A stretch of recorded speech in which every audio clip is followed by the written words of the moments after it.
solve by simplex method, solve by use of simplex method, by use of simplex method, by use of simplex method. Problem दी गई है maximize z is equal to, maximise z is equal to 16x1 plus 17x2, 16x1 plus 17x2 plus 10x3 plus 10x3 subject to constant, subject to constant x1 plus x2, x1 plus x2 plus 4x3 less than or equal to 2000, 2000. अगला 2x1 plus x2 plus x3 out less than or equal to 3600. अगला x1 plus 2x2 plus 2x3 less than or equal to 2400. और last है x1 less than or equal to 30, x1 less than or equal to 30, ठीक, and x1 x2 x3 all are greater than or equal to 0. Non negativity restrictions note करो.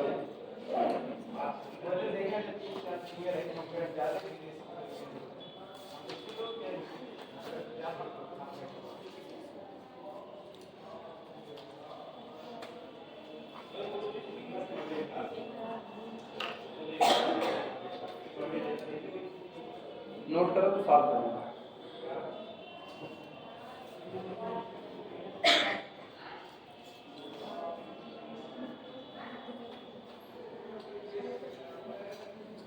Maximise profit जो आपको दिया गया है, जिसको आपको मैक्सिमा करना है, नेट प्रॉफिट है 16x1 plus 17x2 plus 10x3 subject to constant x1 plus x2 plus 4x3 less than or equal to 2000, 2x1 plus x2 plus x3 less than or equal to 3600, x1 plus 2x2 plus 2x3 less than or equal to 2400 और last x1 less than or equal to 30. ये इतना आपको constant दिया गया है, ठीक. Solve करना है सिंपलेक्स मेथड का इस्तेमाल करने से. सबसे पहले वर्किंग रूल की बात करते हैं. पहला काम हम ये चेक करेंगे क्या मेरी प्रॉब्लम मिनिमाइजेशन टाइप की है या मैक्सिमाइजेशन.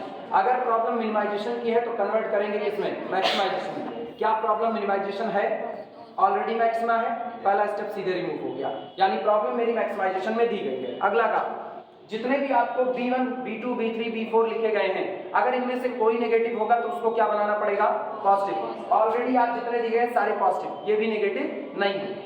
अगला काम होगा, आपको जितनी इनइक्वालिटी दी गई है, कांस्टेंट में मौजूद इनइक्वालिटी को चेंज करना पड़ेगा किसमें, इक्वालिटी में. किसका यूज करते हुए, स्लैग, सरप्लस और आर्टिफिशियल, जिसकी जरूरत होगी उनका यूज करना है.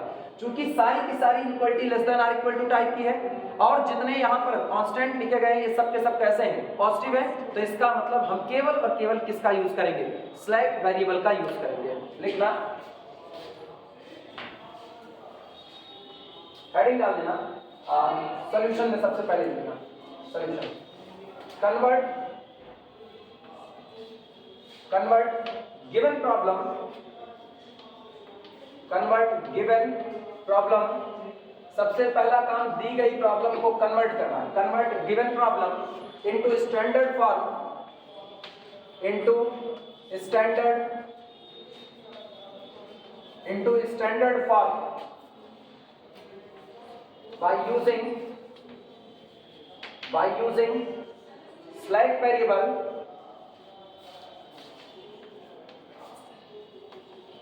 by using slack variables. कौन कौन से इस्तेमाल होंगे, कितनी इक्वलिटी है, 4, तो टोटल 4 स्लैग वेरिएबल इस्तेमाल होंगे. पहला स्लैग वेरिएबल कौन होगा, S1, दूसरा S2, तीसरा S3 और चौथा कौन, S4. क्लियर हुआ. और ये भी याद रखना, जो आप स्लैग वेरिएबल इस्तेमाल करते हो इनका ऑब्जेक्टिव फंक्शन में जो कोफिशिएंट होता है वो कितना होता है, 0 होता है. तो हमारे लिए स्टैंडर्ड फॉर्म क्या बना, standard form standard form check करो कितना बनेगा। स्टैंडर्ड फॉर्म हुआ maximise z is equal to 16x1 plus 17x2 plus 10x3 और इसके बाद अगला कौन होगा plus 0s1 plus 0s2 plus 0s3 और प्लस 0s4। 4 स्लैक वेरिएबल का इस्तेमाल किया क्योंकि मेरे पास 4 इनइक्वालिटी थी और चारों को कहाँ कन्वर्ट करना है, इक्वलिटी में कन्वर्ट करना है। क्लियर हुआ। Subject to constant, subject to constant बोलो कितना x1 प्लस अगला कौन x2 plus 4x3 plus s1 is equal to कितना 2000। अगला कौन होगा 2x1 plus x2 plus x3 plus next slack variable s2 is equal to कितना हो गया 3600। अगले पर x1 plus 2x2 plus 2x3 plus s3 is equal to ये कितना हो जाएगा 2400।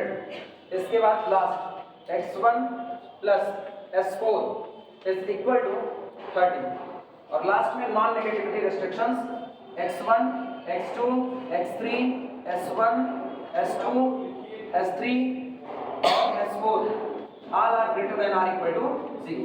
अब इतना सब लोग पहले नोट करो तब आगे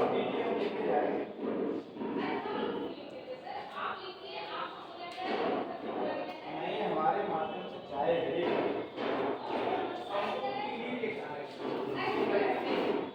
स्टैंडर्ड फॉर्म में कन्वर्ट होने के बाद अगला काम होता है इनिशियल सॉल्यूशन सेटअप करने का। लेकिन पहले इतना कंप्लीट करो तब आगे बढ़ो।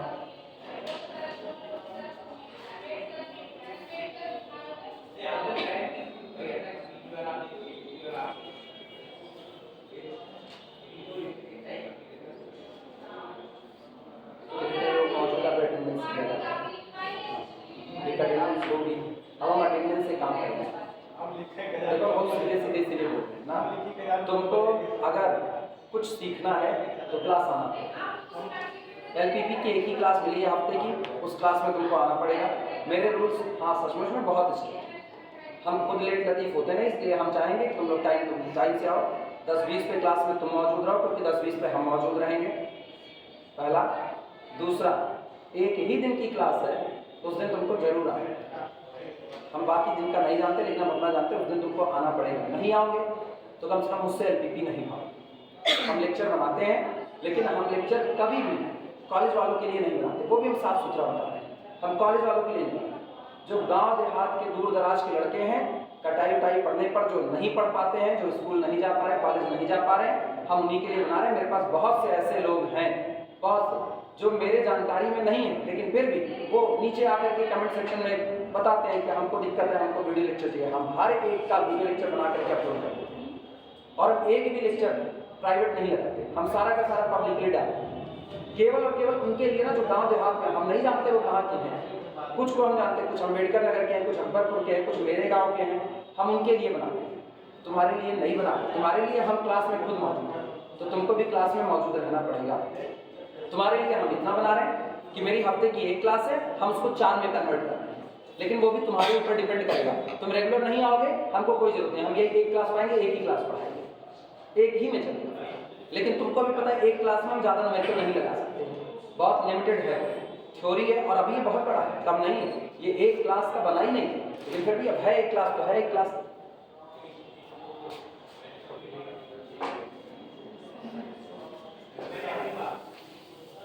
हेडिंग डालना है initial solution setup, initial solution setup, initial solution setup. Heading पढ़ी। गिनो कितने आपके पास कांस्टेंट हैं।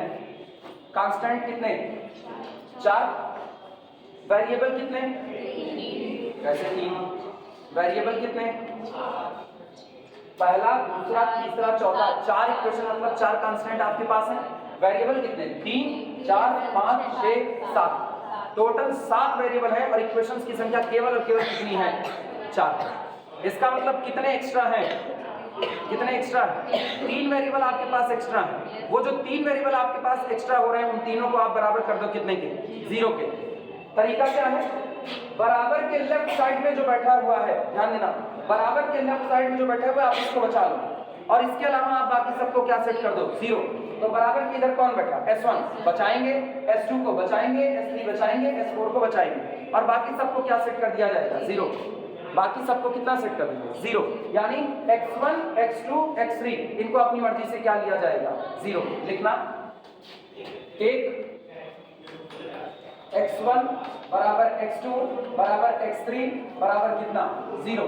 इनिशियल सॉल्यूशन दी, इनिशियल सॉल्यूशन बी। चलो बोलो इनिशियल सॉल्यूशन क्या मिला? S1 is equal to 2000। अगला S2 इज इक्वल टू 3600। अगला S3 कितना होगा? 24। और लास्ट S4 ये कितना? 30। क्लियर हुआ? अब मेरे पास अगला काम क्या होगा? इनिशियल टेबल सेटअप करने का। ठीक, यहाँ पर हम सॉल्यूशन लिख रहे हैं जिससे हम टेबल सेटअप कर सकें। S1 मेरे पास आया हुआ है, S1 2000। इसके बाद मेरे पास S2 आया हुआ है 3600। अगला S3 मेरे पास आया हुआ है 2400। और लास्ट में S4 मेरे पास आया हुआ है 30। ये मेरा इनिशियल सॉल्यूशन है। ठीक, नोट करो तो टेबल बनाए।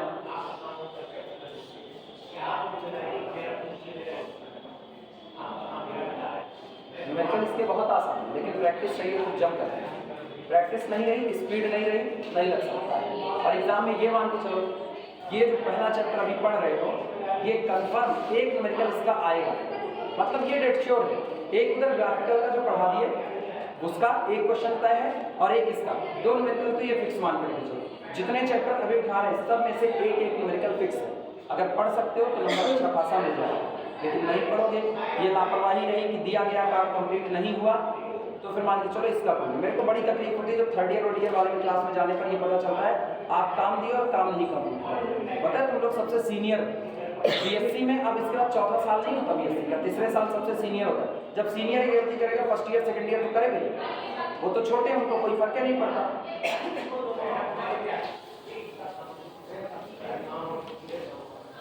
चल टेबल सेटअप करते हैं।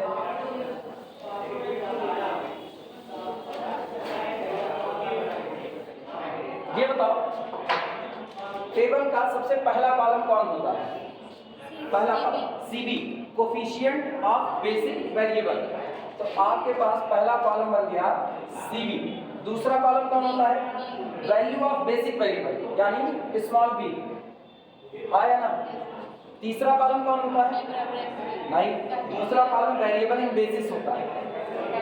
चेक करो, वेरिएबल इन बेसिस होता है, और इसके बाद होता है वेरिएबल। तो ये कौन होता है? ये होता है कैपिटल B।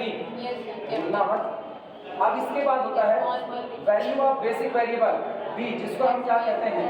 XB। इसके ठीक ऊपर क्या बैठाते हैं? CJ। ठीक, अब इधर हम अपने वेरिएबल लिखेंगे। पहला वेरिएबल x1, दूसरा x2, अगला कौन होगा? x3, फिर अगला s1, s2, s3 और s4। इधर होगा मिनिमम एक्सचेंज रेशियो, वो बाद में निकालेंगे। सबसे पहला काम आओ CB से वो CJ सेटअप करते हैं।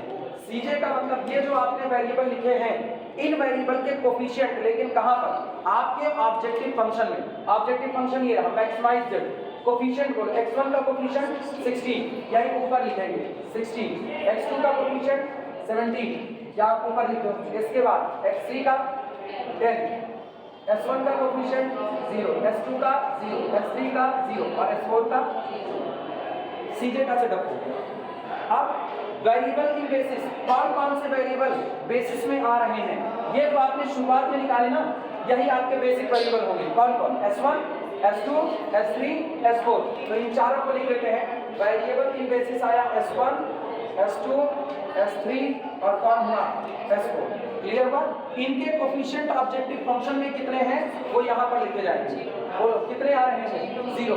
तो इनको लिख देंगे 0, 0, 0, 0। हो गया। अगला काम सुनो। अब इनकी वैल्यू कितनी आ रही है वो यहाँ लिखी जाएगी। बोलो S1 की वैल्यू कितनी आ रही है 2000, तो इसके ठीक सामने 2000 का। S2 की वैल्यू बोलो 3600। अगला S3 की वैल्यू 2400 और इनकी वैल्यू केवल और केवल 30 लिखा जा सकता है। अब यहाँ पर कोफिशिएंट लिखे जाएंगे और ये कोफिशिएंट कहाँ से निकल करके आएंगे, इन कांस्टेंट से निकल करके आएंगे। सबसे पहले कांस्टेंट में x1 का कोफिशिएंट देखो, x1 का कितना 1 2 1 1, यानी कि ये हो गया 1 2 1 1, क्लियर है। अगला सुनो, x2 का कोफिशिएंट 1 1 2 0, तो ये हो गया 1 1 2 0। अगला बोलो 4 1 2 0 4 1 2 0 2 और कितना 0। इसके बाद इनके लिए तो आइडेंटिटी मैट्रिक्स बना दो आप। इसका हो जाएगा 1 0। पता है जो भी वेरिएबल आपके बेसिस में आते हैं उनके नीचे केवल आइडेंटिटी मैट्रिक्स के कॉलम लग रहे होते हैं। तो 1 0 0 0 0 1 0 0। अगला 0 0 1 0, बहुत सही क्लास है। 0 0 0 1, इतनी अच्छी क्लास की भौगोलिक स्थिति तो कहीं नहीं बनेगी जितनी यहाँ पर अपना चल जाओ, कभी दूसरे की क्लास डिस्टर्ब होगा।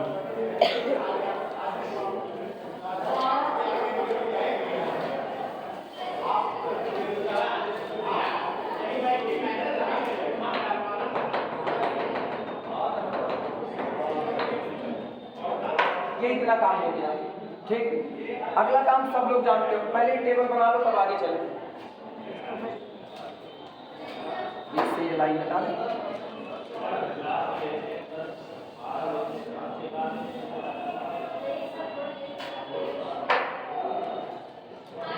मेरा जो अगला काम होगा वो क्या कैलकुलेट करने का है, सीजे या जेडजे।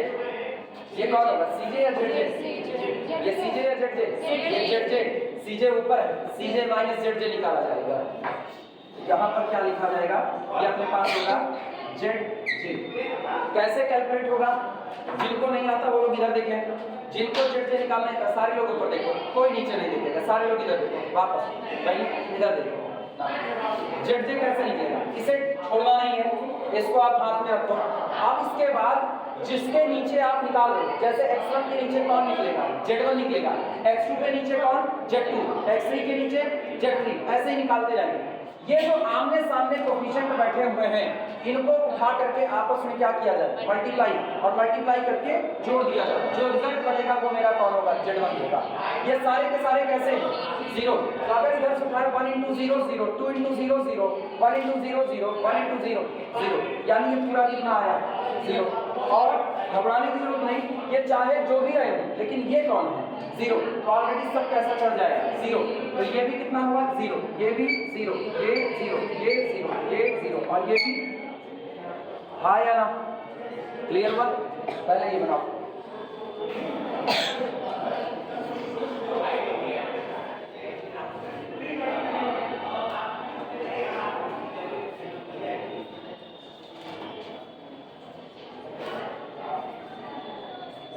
लेकिन ये जेडजे आया, अब बारी किसकी, सीजे माइनस जेडजे। आओ सीजे माइनस जेडजे देखते हैं। तो सीजे माइनस जेडजे बोलो, 16 माइनस 0 16, 17 माइनस 0 17, 10 माइनस 0 10, ये बाकी कितने 0 0 0 0। सुनो, अपना काम हल्का करने के लिए नियम फॉलो किया जाता है, लेकिन अगर जरा सी भी गलती होने की गुंजाइश है तो नियम मत फॉलो करो। नियम क्यों बने, नियम बने हुए हैं कि हमारा काम आसान हो जाए, लेकिन अगर कुछ लोग किसी नियम से ही दिक्कत होने लगे तो हम उस नियम को बदल देना ज्यादा अच्छा समझते हैं। ये ह्यूमन टेंडेंसी है। ये कहते हैं कि आप सीजे माइनस जेडजे जो भी कैलकुलेट कीजिए वो केवल और केवल किसके लिए कैलकुलेट कीजिए, नॉन बेसिक वेरिएबल के लिए। जो वेरिएबल बेसिस में मौजूद हैं उनके लिए सीजे माइनस जेडजे का कैलकुलेशन नहीं किया जाएगा। गौर करो बेसिस में कौन कौन मौजूद है, S1 S2 S3 S4, तो इनके लिए मुझको सीजे माइनस जेडजे को मिटाना मत लो, मिटा नहीं सकते। इनके लिए इसको कैलकुलेट करने की कोई जरूरत नहीं, हमको केवल 3 के लिए, और इसी 3 पर हमको काम करना है। हर बार जो भी वेरिएबल बेसिस में मौजूद होगा, जितने वेरिएबल बेसिस में मौजूद होंगे उन पर निगाह बनाए रखेंगे और उनके लिए कभी भी सीजे माइनस जेड का कैलकुलेशन नहीं किया जाएगा। लेकिन इसमें एक बड़ी तगड़ी दिक्कत है। इसमें दिक्कत यह है, हर बार तुमको ये ख्याल रखना पड़ेगा कौन बेसिस में है और कौन बेसिस में नहीं है। जो नहीं है उन्हीं के नीचे कैलकुलेट करना है, वो थोड़ा कंफ्यूजन क्रिएट करता है। इसीलिए हम लोग क्या करते हैं, थोड़ा एक्स्ट्रा काम बढ़ जाए लेकिन हम निकाल सबका देंगे। क्लियर हुआ? तो बाकी सबके लिए कर देंगे 0 0 0 0। अब सुनना, चूंकि प्रॉब्लम मैक्सिमाइजेशन की है, प्रॉब्लम मैक्सिमाइजेशन में ऑप्टिमलिटी की कंडीशन बताई गई है।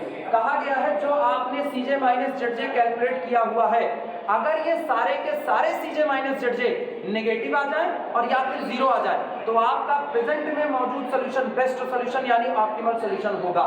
लेकिन अगर इसमें से कोई भी पॉजिटिव छूट गया तो आपके सॉल्यूशन में सुधार की गुंजाइश बाकी हो सकती है। हाँ या ना? क्या मेरे पास 3 लोग पॉजिटिव हैं कि नहीं है? 3 पॉजिटिव है, इसका मतलब सुधार की गुंजाइश हो सकती है। तो इनमें से जो सबसे बड़ा होगा उसको चुना जाएगा। लार्जेस्ट पॉजिटिव, बोलो लार्जेस्ट पॉजिटिव कौन? 17। जो 17 आपने चुना इसके नीचे आप क्या लगा दो? एरो। ये आपको देगा इनकमिंग वेक्टर कि बेसिस में कौन एंटर करने वाला है। इस एरो के ठीक ऊपर जाओ, कौन सा वेरिएबल बैठा है? x2। इसका मतलब बेसिस में कौन एंटर करेगा? x2। और जब बेसिस में x2 एंटर करेगा तो बेसिस में जगह कितनी है? 4।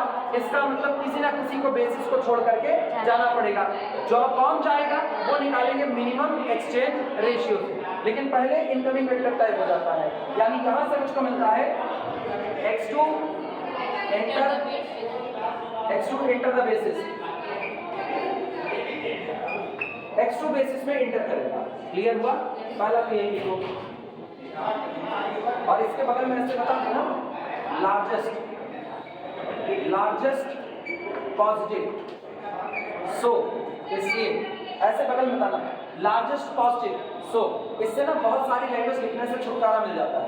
मुझको पता है अभी हम लैंग्वेज में लिखे तो हम लिखे select largest CJ minus ZJ which is 17 which gives x2 enter the basis। कुछ नहीं, हम सीधे लिखेंगे लार्जेस्ट पॉजिटिव। सो इस एरो के ऊपर मौजूद है x2 enter the basis। अब बारी आती है मिनिमम एक्सचेंज रेशियो की। पहले इतना सबका कंप्लीट हो जाए तो आगे चलें। इसको जहां कंफ्यूजन होगी वो वहां पूछ लेगा तुरंत का तुरंत ना। एक ही क्लास मिल रही, इसके बाद हफ्ते के बाद ही मिलेंगे तो पता चलेगा। तो बार जो दिक्कत थी दूर हुई। चले एक्सचेंज रेशियो निकालें। मिनिमम एक्सचेंज रेशियो ऐसे शॉर्ट में लिखना, MER लिख देना बस, खाली काम चल जाएगा। कौन होता है? ये होता है XB वाला कॉलम, जो आपकी वैल्यू वाला कॉलम है। इस वैल्यू वाले कॉलम को उठाओ XB divided by incoming vector का कोफिशिएंट। इनकमिंग वेक्टर कौन है? x2। तो डिवाइडेड बाई कितना? x2। लेकिन याद रखना ना तो 0 से डिवाइड होगा ना तो नेगेटिव से डिवाइड होगा, केवल किससे डिवाइड करेंगे? पॉजिटिव से। दिमाग लगाओ, सारे लोग फिर देखो जिनको नहीं आता वो दे दें। इधर से उठाओ 2000 और x2 में इसके ठीक सामने कौन सा कोफिशिएंट बैठा है? 1। तो ये हो जाएगा 2000 बटे कितना? 1। आंसर कितना? 2000। ये रहा। अब सुनना 3600 बटे 1, तो ये हो गया 3600 बटे 1 बराबर कितना आया? 3600। अगला देखना 2400 बटे 2, तो 2400 और बटे 2 इसका मतलब ये कितना आया? 1200। अब सुनो इसके बाद ये कौन है? 0। डिवाइड मत लगाना, ठीक? तो जब 0 आ गया तो 30 से 0 में डिवाइड नहीं लगेगा, इसको हम सीधे ऐसे डैश मार देंगे। ठीक, इनमें से चुनो कौन सा रेशियो सबसे मिनिमम आया हुआ है? 1200 के ठीक सामने जाओ, कौन बैठा है? S3 बेसिस को छोड़ करके चला जाएगा और इसकी जगह कौन एंटर कर जाएगा? x2 एंटर कर जाएगा। क्लियर हुआ? तो यहाँ पर ऐसे एरो बनाना और क्या देना इसको, चूंकि ऊपर लिखा ना मिनिमम इसलिए अब बताने की जरूरत नहीं, हम लोग सीधे लिखेंगे S3 leave the basis. S3 leave the basis. S3 basis को छोड़ करके जाएगा और उसकी जगह x2 बेसिस में एंटर करेगा।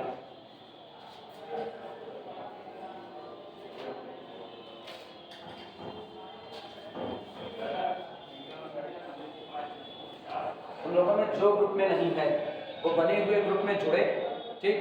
हम कुछ दिन की खाली अटेंडेंस देखेंगे, उसके बाद हम लेक्चर देने की शुरुआत करेंगे, क्योंकि मुझको हफ्ते की एक क्लास समझ नहीं आ रही है ना, बिल्कुल नहीं समझ में आ रही है। हम देंगे और हम हफ्ते की 4 क्लास कर लेंगे अपनी।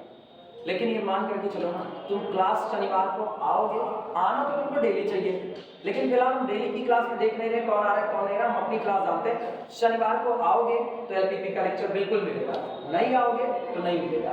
इसीलिए ये तय कर लो आज ही, चाहिए पढ़ना है या नहीं पढ़ना, ये तय कर लो खुद से ना।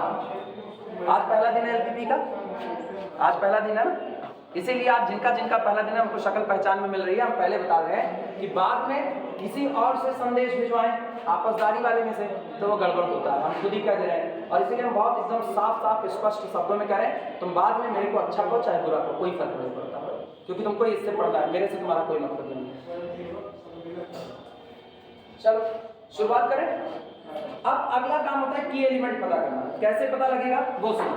इनकमिंग वेक्टर के ऊपर जाओ और आउटगोइंग वेक्टर के पीछे आओ, और दोनों जहां टकराएंगे वो आपका की एलिमेंट होगा। बोलो इससे ऊपर चढ़ रहे हैं और उससे पीछे आ रहे हैं, कहां टकराए? 2 पर।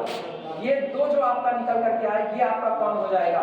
की एलिमेंट हो जाएगा, की एलिमेंट। यही की एलिमेंट आपको बताएगा कि आप अगली वाली टेबल इटरेशन प्रोसेस में कैसे तैयार करोगे। अगर की एलिमेंट 1 है, फिर से वर्किंग रूल सुनना, अगर की एलिमेंट 1 है तो जो आप नई टेबल बना रहे हो उस नई टेबल में इस रो में कोई चेंजिंग नहीं की जाएगी।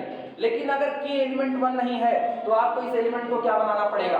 1। कैसे बनाओगे? आप इस रो में इसी से की एलिमेंट से क्या लगा दोगे? डिवाइड। 2 में 2 से डिवाइड लगेगा तो कितना बनेगा? 1। तो अब हम यहाँ पर रूल लिख रहे हैं फॉर न्यू टेबल, या यहाँ पर पहले लिखेंगे की element is equal to 2 does not equal to 1। मेरे लिए आज की तारीख में की एलिमेंट 1 नहीं है, ठीक। सो इसलिए फॉर न्यू टेबल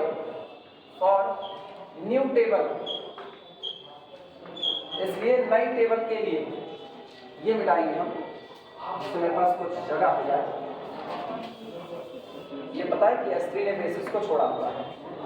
सुनो, नई बनी हुई टेबल में सबसे पहले जो रो बदलेगी वो कौन होगी? तीसरी रो। ये हम चेंज करेंगे। कैसे चेंज करेंगे? हम चेंज करेंगे R3 new is equal to, जो आप नई वाली थर्ड रो बना रहे हो R3 न्यू, वो बराबर होगी R3 ओल्ड और डिवाइडेड बाय किससे? 2 से। पुरानी वाली थर्ड रो में 2 से डिवाइड, यानी की एलिमेंट से क्या लगा देंगे? डिवाइड लगा। अगला काम सुनना, जितने लोग वर्किंग रूल नहीं लिखे वो लोग मेरे साथ बने रहे, हम लिखने का पूरा टाइम देंगे, पहले मेरे साथ बने रहो। जो लोग वर्किंग रूल लिखे हैं वो काम आगे बढ़ा सकते हैं। अगला काम सुनना, जब मैंने इसको 2 से डिवाइड लगा दिया, वो एक्चुअली में ना यहां से लेकर के और यहां तक डिवाइड लगाया जाएगा पूरा, यहां से कंसीडर करेंगे, यहां से लेकर के यहां तक पूरे में 2 से डिवाइड लगाएंगे, ठीक। अब सुनना, जब 2 से डिवाइड लगाए तो ये कितना नजर आ रहा है? 1। अब मेरा अगला काम है की एलिमेंट के ऊपर और नीचे क्या बना देना? 0। रो ऑपरेशन के थ्रू ऊपर कौन है? 1। ये भी कितना है? 1। तो अगर हम सेकेंड रो में से थर्ड बनी हुई रो को घटा दें तो ये 0 हो जाएगा। अगर हम फर्स्ट रो में से थर्ड रो को घटा दें तो ये भी 0 हो जाएगा, और ये ऑलरेडी 0 है, इसमें कोई बदलाव नहीं करना। यानी नई टेबल के लिए हम लोग लिखेंगे R1 न्यू, नई टेबल में पहली रो, वो भी कौन सी? नई वाली पहली रो, ये बराबर होगी R1 ओल्ड, पुरानी वाली फर्स्ट रो में से आप घटा दीजिए किसको? R3 न्यू को। नई बनी हुई थर्ड रो को आप घटा दीजिए। एक काम। अगला काम, सेकेंड रो में भी यही बदलाव हुआ, यानी R2 न्यू जो आपकी होगी, नई बनी हुई सेकेंड रो, वो बराबर होगी पुरानी बनी हुई सेकेंड रो R2 ओल्ड, उसमें से आप घटा दो किसको? R3 न्यू को आप घटा। बस इतना ही चेंज। फोर्थ रो में कोई चेंज नहीं होगा, क्योंकि फोर्थ रो में ऑलरेडी कितना है? 0। क्लियर? और ये है ZJ, ये आपका CJ माइनस ZJ। अब पहले तुम लोग ये सब लिख लो, तब हम नई टेबल बनाएंगे। पहले पूरा लिखो।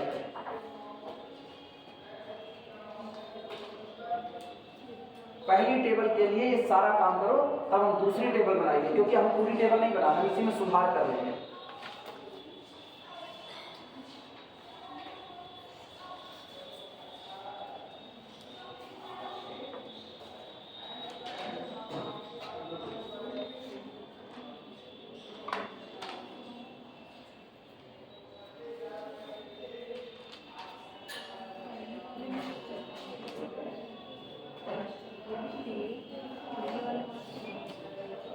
हो जाए सबका तो बताना।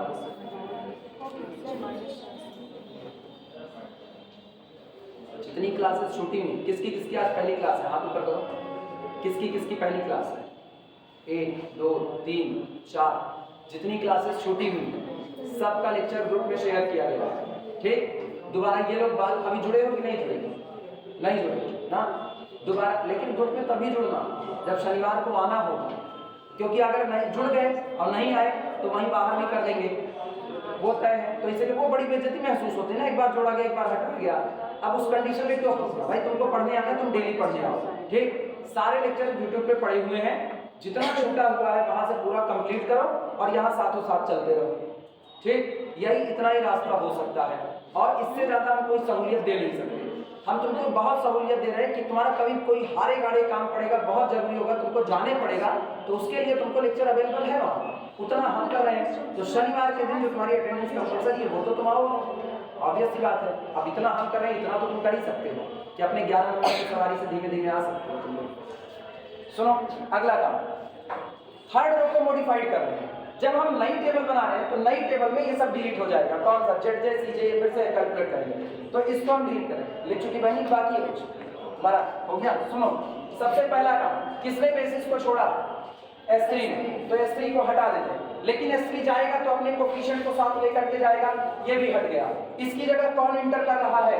X2, और उसका कोफिशिएंट कितना है? 17, तो इसका मतलब यहाँ पर बैठा दिए किसको? X2, और यहाँ पर बैठा दिए। क्लियर हुआ?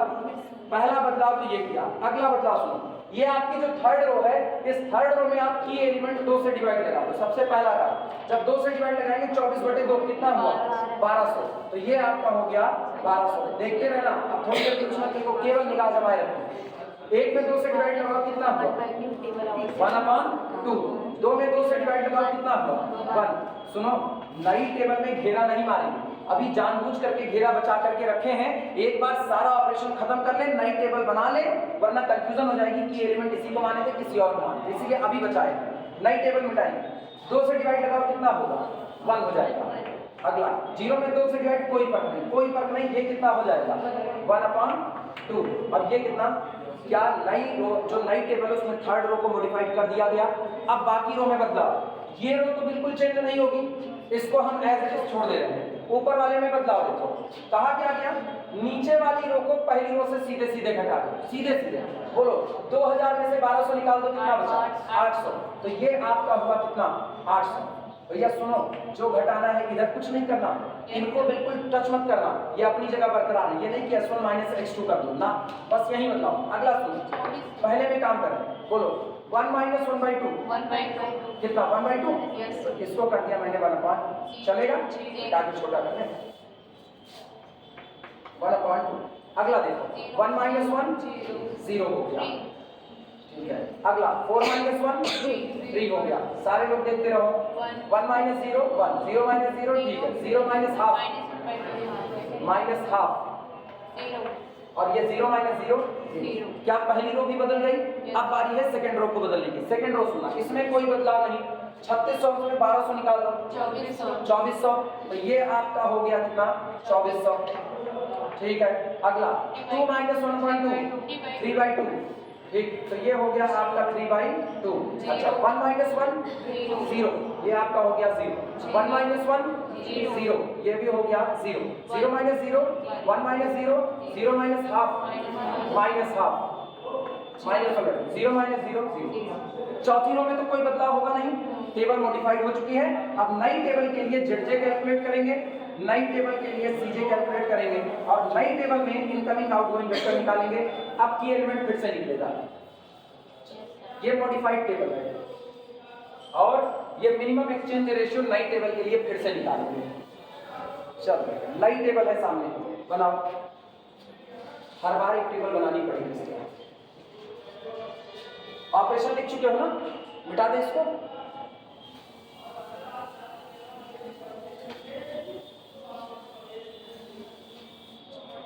पूरी टेबल बना लो पहले, और फिर हम लोग आगे कैलकुलेशन बनाएंगे।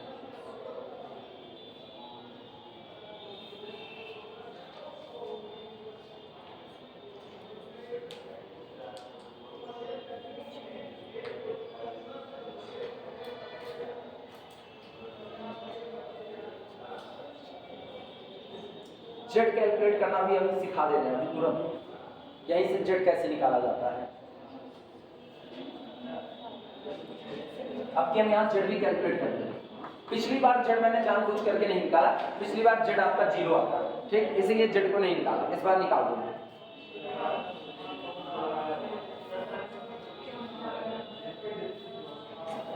टेबल बन जाए तो बताना, जिनको आ रहा है उनकी बन चुकी है टेबल तो वो काम आगे बढ़ा सकते हैं।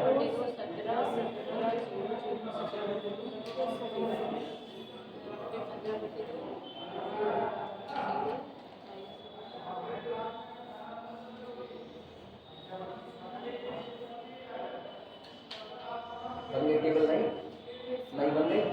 पॉजिटिव मिला है नेगेटिव सारे? पॉजिटिव आ रहा है।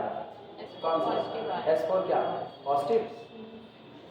ठीक है, अभी देखते हैं लार्जेस्ट पॉजिटिव कौन, लार्जेस्ट पॉजिटिव इसमें, अरे CJ माइनस ZJ। इसमें, हाँ नई टेबल इसमें तो 15/2 आ रहा है।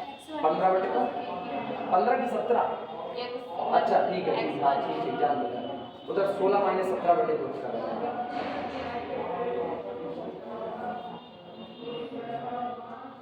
S1 S2 S3 S4 slack है ना, अनयूज्ड रिसोर्सेज, इनके सॉल्यूशन मिल भी है तो मेरे को इससे मतलब क्या है, क्योंकि ये कोई प्रॉफिट तो कमा करके देंगे नहीं। जो सामान मेरा है हम यूज ही नहीं कर रहे हैं। जैसे शनिवार की क्लास तुम्हारी है, तुम लोग आ ही नहीं रहे हो, जो लोग आज पहले दिन आए हैं, तुम लोग जानबूझ करके टारगेट कर रहे हैं पहले दिन वालों को। अब तक तुम लोग कहाँ सो रहे थे? आज महीना कौन सा चल रहा है? नवंबर में आज क्या तारीख है? आज 16 तारीख। बताओ, आधा नवंबर बीत गया और तुम लोग घर बैठ करके इत्मीनान से आराम फरमा रहे थे। बहुत से लोग बाद में शुरू किए, बहुत से लोग बाद में शुरू किए। तो बिल्कुल कहना बनता है, दो में से एक काम हो सकता है, या तो हम बिल्कुल तुम लोगों से कुछ ना कहें, अच्छे अच्छे बने रहें, और या तो हम बुरे बने, तुम्हारा कुछ फायदा हो जाए। हमको दूसरा वाला ज्यादा पसंद है, क्योंकि दुनिया ऐसी थोड़ी चल सकती है कि मीठा मीठा गप गप कड़वा कड़वा थूक ना, जिसको तुम लोगों की भाषा में, हम लोग देहाती भाषा में ये कहते हैं ना, मीठा मीठा गप गप कड़वा कड़वा थूक। तुम लोग मॉडर्नाइजेशन में कहोगे तो तुम लोग कहोगे साड़ा कुत्ता तो आमी त्वाड़ा कुत्ता कुत्ता, तुम लोग ये वाले में बोल सकते हो। चलो इधर पहले जेड निकालना सिखा देते हैं, नई टेबल में जेड निकालना सीखो। ये मत छोड़ना, हम पहले कहें ये कतई नहीं छोड़ा जाएगा, जेड यहीं से निकलेगा। ये कोफिशिएंट है, ये वैल्यू है, आई हुई वैल्यू का कोफिशिएंट में मल्टीप्लाई करके जोड़ आपको क्या देगा? जेड देगा। बोलना 800 गुणे 0 0 प्लस 2400 गुणे 0 0 प्लस 1200 गुणे 1700, इनका मल्टीप्लाई होगा, कितना आएगा? 30,000 20,400। ठीक है, जो आए यहाँ पर लिख लो अपना अपना, ठीक है, जो आए उसको लिख सकते हो। मतलब समझे कैसे किए? इनको इससे मल्टीप्लाई किया प्लस इनको इससे मल्टीप्लाई किया प्लस इनको इससे मल्टीप्लाई किया प्लस इनको इससे, लेकिन ये तीन लोग 0 है तो केवल 17 गुणे 1200, यही इतना ही आपका आंसर दे देगा। कौन सा? Capital Z. ये आपका टोटल प्रॉफिट अभी की तारीख में आ रहा है, नेट प्रॉफिट जिसको आप मैक्सिमम प्रॉफिट करो अभी की तारीख में। आओ जेड से निकालते हैं, फिर वही बात, इसको छोड़ना नहीं है। आओ मल्टीप्लाई करो, बोलो 1/2 0 खत्म, 3/2 0 खत्म, 17/2 और ये 0, तो यहाँ कितना आया? 17/2। ये ऐसे सामने सामने मल्टीप्लाई करके जोड़ के तब फाइनल रिजल्ट लिखा जाता है। क्लियर है? अगला सुना, 0 × 0 0 प्लस 0 × 0 0 प्लस 17 गुणे 1 17, और ये कितना आया? 17। इनका 0 प्लस 0 प्लस 17 और प्लस इधर का 0, ये 0 पूरा। अगला 0, अगला 17/2 17/2, अगला 0। निकालना आया कि नहीं जेड जे? कैसे निकाला गया? अब फिर वही काम CJ माइनस जेड जे। 16 में से 17/2, 16 माइनस 17/2 कितना? 15/2। सही सही हम भरोसे पे लिख रहे हैं। 15/2, 17 माइनस 17 0, उधर 10 में से 17 माइनस 7। चलो नेगेटिव मिलने की शुरुआत तो हुई। 0 माइनस 0 0, 0 माइनस 0 0, 0 माइनस 17/2, और ये कितना? 0। पता है काम आसान कैसे किया जाता है? आप केवल किसके लिए कैलकुलेट करो? नॉन बेसिक वेरिएबल के लिए, केवल नॉन बेसिक के लिए कैलकुलेट करो बस। लेकिन अब चूंकि कौन इतना ख्याल रखे तो हम सबके लिए कर देते हैं, वैसे इससे काम बढ़ जाता है। क्लियर हुआ? आप सुनो, लार्जेस्ट पॉजिटिव कौन सा नजर आ रहा है? 15/2। तो लार्जेस्ट पॉजिटिव ये बना, इसको ऐसे लिख देंगे, लार्जेस्ट पॉजिटिव लार्जेस्ट पॉजिटिव, इसके ठीक ऊपर कौन बैठा? x1, सो इसलिए x1 enter the basis, enter the basis, छोटा छोटा लिख दे रहे हैं।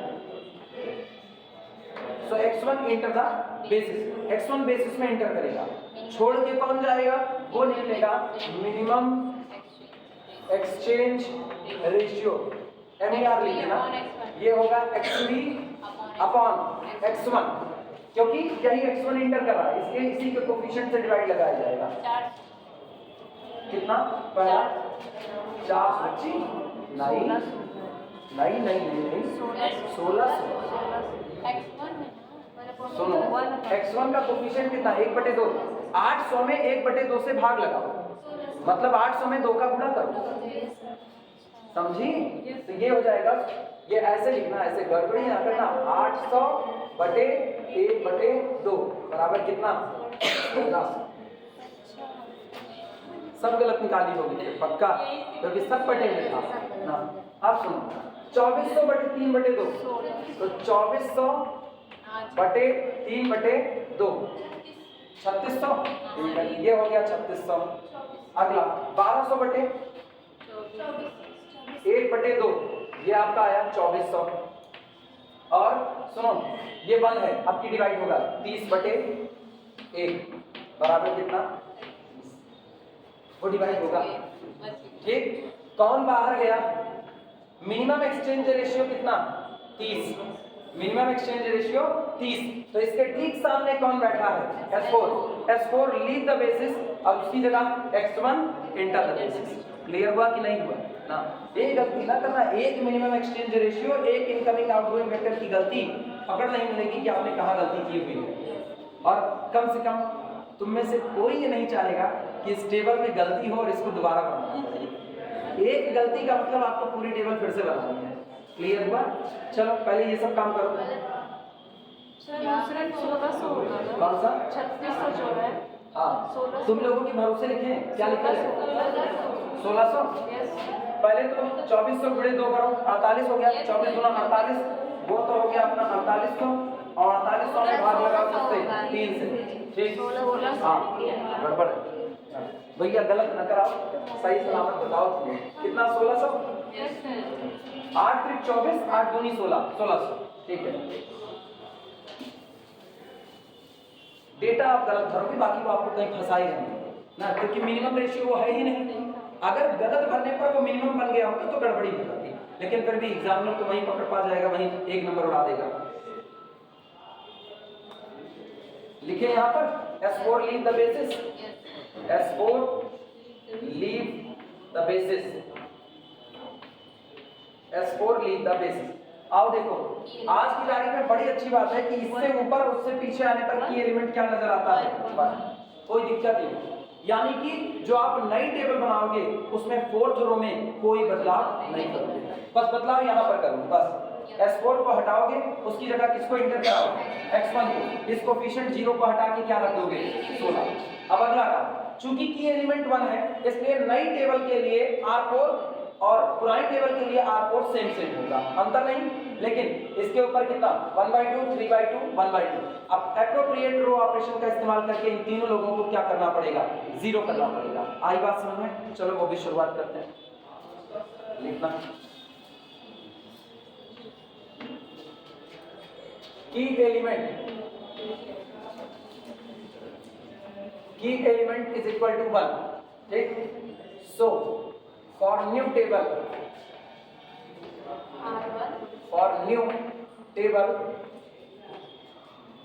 R4 old is equal to R4 new is equal to R4 old। नई वाली चौथी रो और पुरानी वाली चौथी रो अलग अलग नहीं, बल्कि आपस में कैसे होगी? एक बराबर होगी। अब बदलेंगे, R1 न्यू, ये बदल जाएगी। कैसे?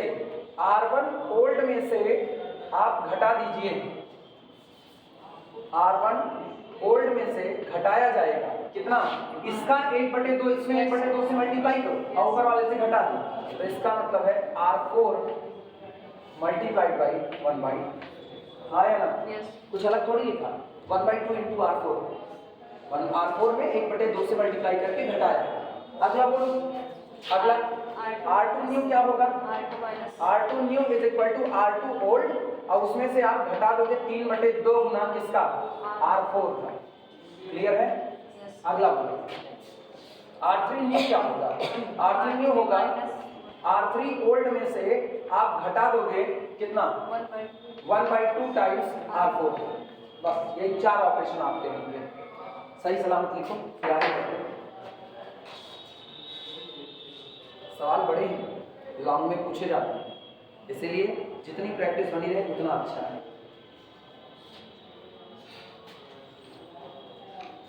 मुझको समझा करके करना है, तब देर लगेगी।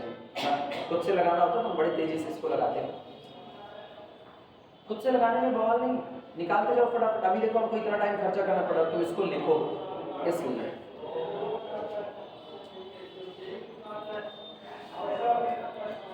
चूंकि 2 नेगेटिव हो गए थे, इसलिए यही एक की दिक्कत थी। आपकी शायद यहाँ भी नेगेटिव आ गया, आपकी में भी हमको ऑप्टिमल सॉल्यूशन मिल गया। आया टेबल? सारे नेगेटिव हो गए थे, मतलब कुछ नेगेटिव कुछ जीरो, तो आपको मिल जाएगा। एक टेबल और बनेगी, बस काम हो जाएगा। बोलो भैया कुछ मिटाया जाए? टेबल हो गई हो तो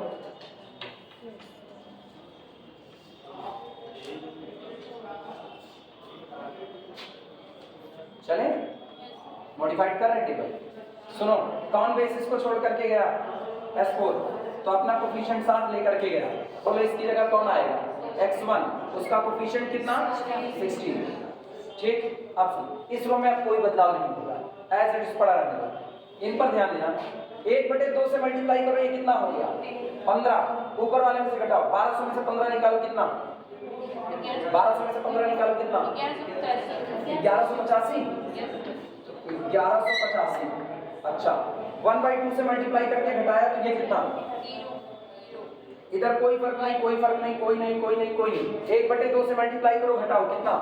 -1/2, -1/2। क्लियर हुआ? अगला काम सुनो, ये 1 है, 3/2 से मल्टीप्लाई करके ऊपर से घटाना है। जरा इसमें 3/2 से करो तो 15 3 45, कितना आएगा यहाँ? 2355। सही है बच्ची, भरोसा ठीक है? 2355। सब लोग चेक कर लेना, हम भरोसे पर लिख रहे हैं ना। यहाँ 3/2 से 3/2, ये कितना हो गया? 0 हो गया। अच्छा, कोई फर्क नहीं, यहाँ कुछ नहीं। 3/2 घटाओगे तो कितना? -3/2, -3/2।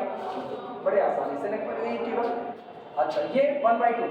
चलो, ये कितना हो गया? 15। 800 में से 15 निकालो, 785। 785 ये हो गया। 1/2 से गुणा किया, 1/2 घटाया तो ये कितना हो गया? 0 हो गया। इधर 0 0 0 0 0, इधर 1/2 ऊपर घटाया, -1/2, -1/2। नई टेबल बन चुकी है। अब ये की एलिमेंट नहीं रह गया नई टेबल में। इस नई टेबल के लिए फिर से ZJ आएगा, इस नई टेबल के लिए फिर से CJ आएगा, CJ - ZJ। ठीक, सब, और ये मिनिमम एक्सचेंज रेशियो वापस निकलेगा।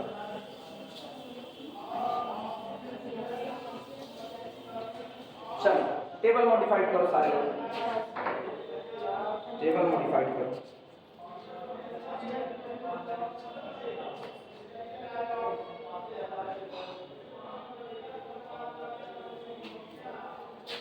जेड बता देना निकाल करके, अगर निकाले हो तुम लोग तो। 17 गुणे 1185 और 16 गुणे 30, कितना? 20,625। ठीक है, 20,625। बाकी लोग टेबल बना लो तो फिर लिख देते हैं फाइनल।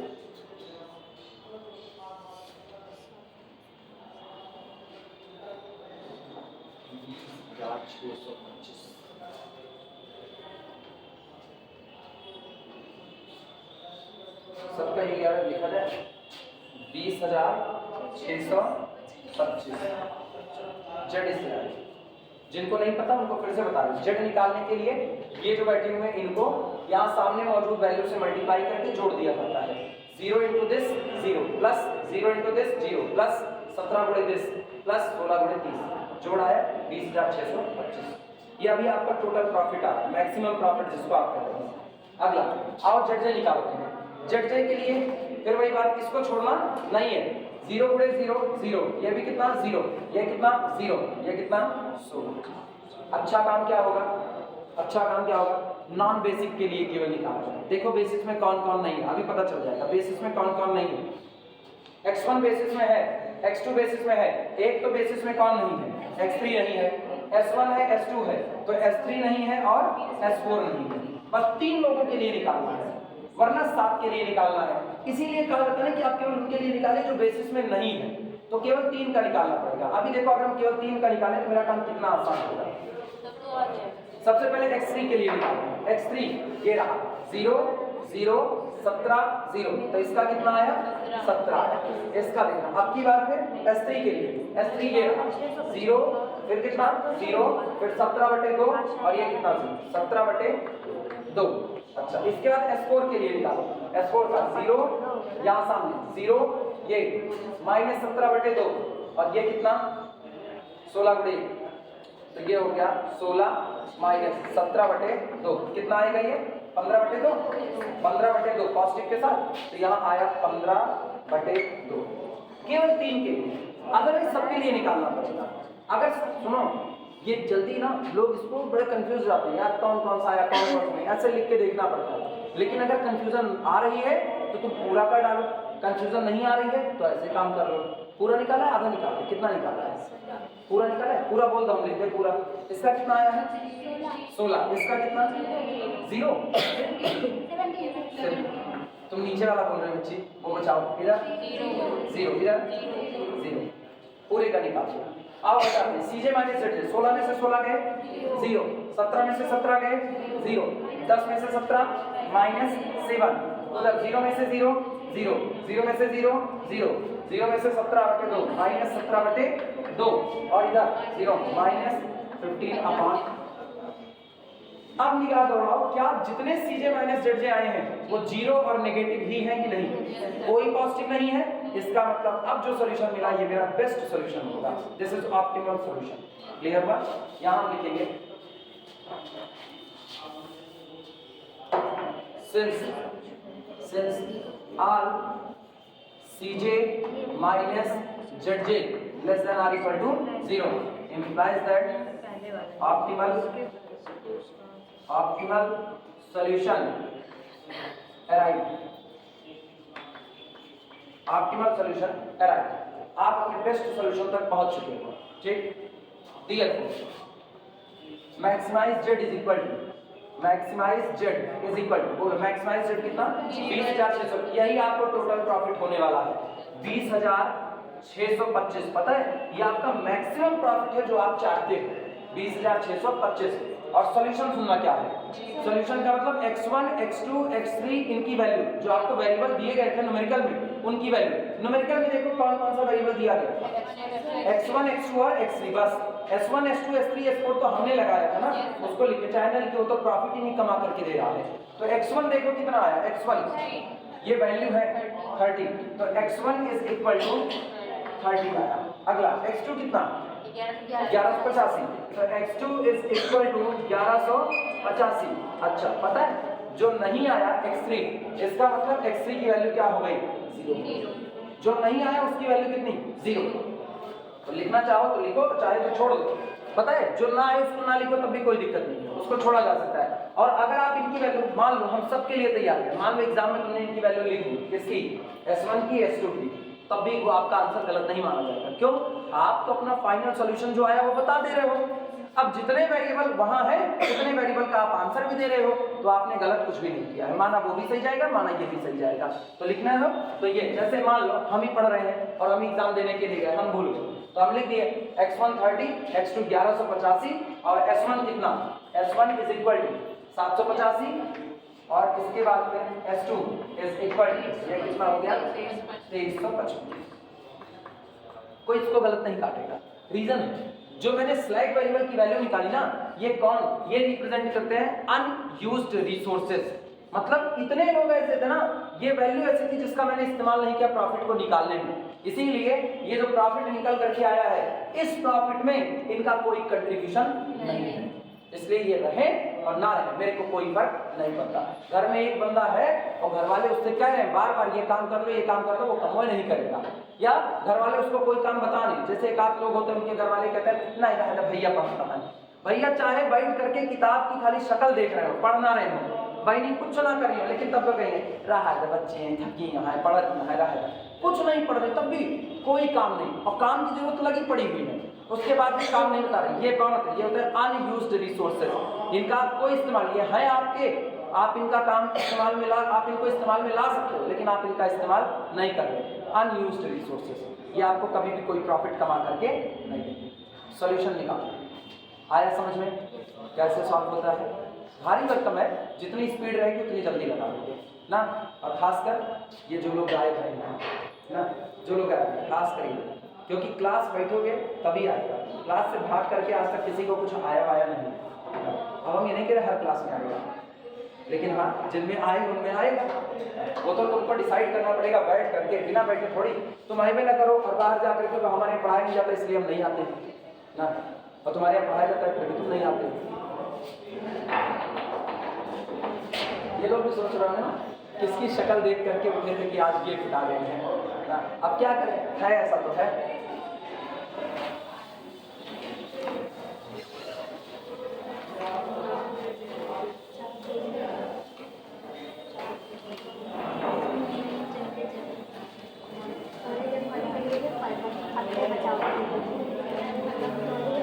एक्चुअली खराब ये है ना, जो लोग ये सोचते हैं क्या जाए कॉलेज ना, क्या जाए कॉलेज नहीं आएगा। अब तुम लोगों को नहीं बोल रहे कि अब तुम लोग ये ना, अब हम जनरलाइजेशन ना, मैक्सिमाइज जिसको ना मैक्सिमाइज प्रॉफिट, अब हम वो बोल रहे हैं।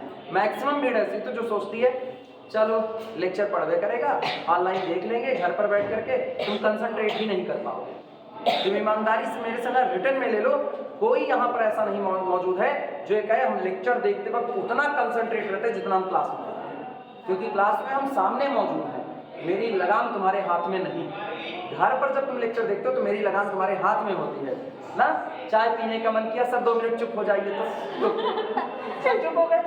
अब 2 मिनट का है, अब तो तुम सर को वहीं बंद कर दो, वो तो जिन्हें जिन्नात की तरह कैद हो गए, अब निकलने नहीं करेंगे। अब तो तब निकलेंगे जब तुम्हारी चाय खत्म होगी, यार दोस्त मिल करके चले जाएंगे, मम्मी कोई काम बता देंगे हो जाएगा, तब सर निकलेंगे बाहर, अब हुक्म करिए आकर, फिर पढ़ाना चालू करेंगे। ये जो कंसंट्रेशन एक बार डिस्टर्ब होता है ना, कोई सवाल अगर एग्जाम में लगा रहे हो लग गया तो ठीक है, कंसंट्रेशन आपका बिगड़ गया ना, फिर वो आपको समझ में नहीं आता कि खाली कहने की बात होती है। इसीलिए ऑनलाइन लेक्चर ना बहुत बेकार चीज़ है, ये उनके लिए अच्छा है जो बहुत सिंसियर है बस, बाकी बहुत बेकार है, मानो ना मानो। लेकिन हकीकत यही है कि बगल से गुजरा हुआ चिप्स का पैकेट भी आपको खूब अच्छे से डिस्ट्रैक्ट करता है ऐसे कंडीशन ना। महक आ गई इधर से बस, उसके बाद आप अच्छा 2 अंक देगा, अब सर उधर बोल रहे हैं इधर हमने स्नाइप वेरिएबल ऐड किया 2 अंक देगा, वो एक ऐड कर रहे 2 अंक देगा वाली कंडीशन चल रही है।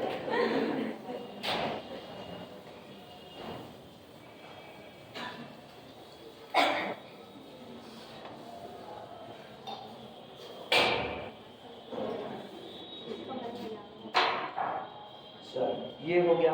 क्या उम्मीद करें कि अब तुम लोग इसके न्यूमेरिकल लगा सकते हो? दें कुछ न्यूमेरिकल प्रैक्टिस के लिए ना, क्योंकि तुम्हारी किताब में तो भयंकर गलती है ना, इतना बेकार लिखा गया है, हमको समझ नहीं आ रहा है कैसे वो इस तरह से लिख सकते हैं। वो असल में गलती उनकी नहीं है, वो कहीं सुनाए छाप दी बस, इतनी कंडीशन है। अब उसमें कांस्टेंट बनाते वक्त x1 का इस्तेमाल कर लिया, कौन भेजा था उसको एक न्यूमेरिकल?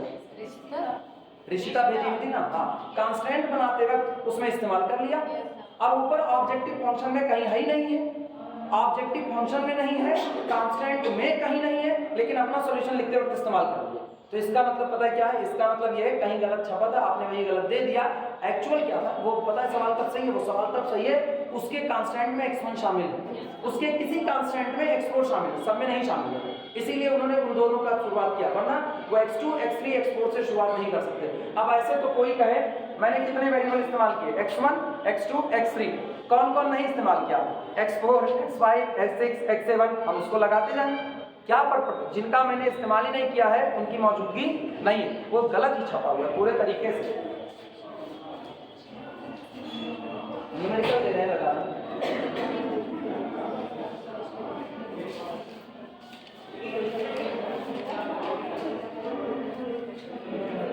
करना है,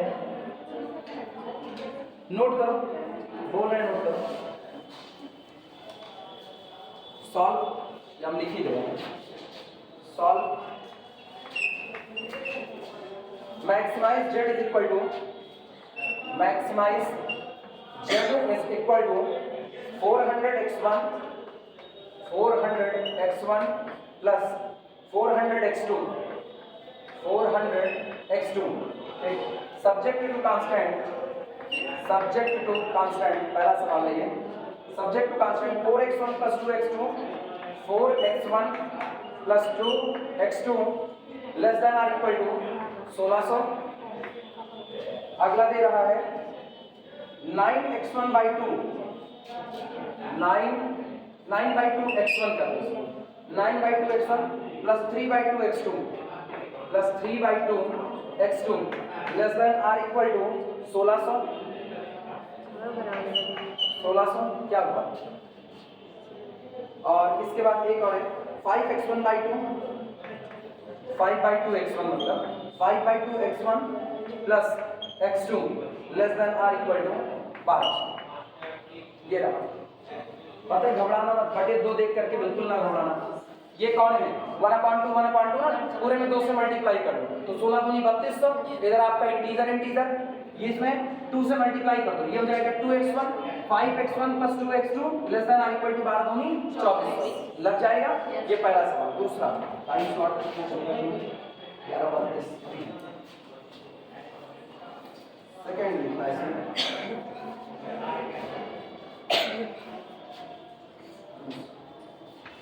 इसमें लिखा maximise z is equal to, maximise z is equal to 3x1 plus 5x2, 3x1 plus 5x2 plus 4x3 plus 4x3 subject to constant 2x1 plus 3x2, 2x1 plus 3x2 less than or equal to 8। अगला 3x1 plus 2x2, 3x1 plus 2x2 plus 4x3 plus 4x3 less than or equal to 15। इसके बाद अगला है 3x1 plus 2x2, 3x1 plus 2x2 plus 5x3 plus 5x3 less than or equal to 10। और वो last में एक चीज छोड़ रहे हैं, non negativity, x1 x2 greater than or equal to 0 and x1 x2 x3 all are greater than or equal to 0।